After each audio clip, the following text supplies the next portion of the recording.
味を選んでね、僕作りましょう。あ、トウモロコシがいっぱいだ。ポップコーンってトウモロコシから作るんですね。豆を炒めるんですね。美味しくできるようによくかき混ぜよう。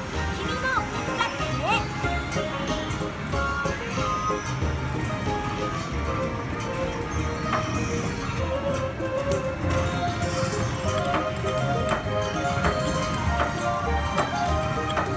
やあ、ジョンマン、もう少しでできるよ。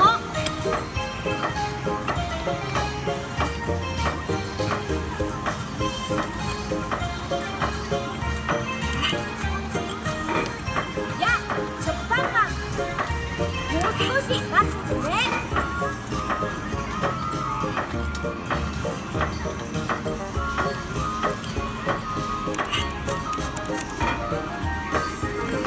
やあ、ロールパンダちゃん、もう少し待っててね。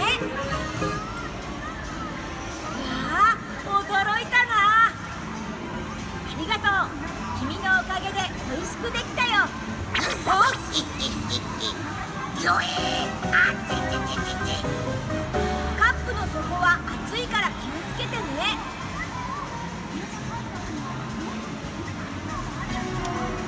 さあ、出来上がりだよ。ポップコーンを取り出してね。出来たてで熱いから気をつけてね。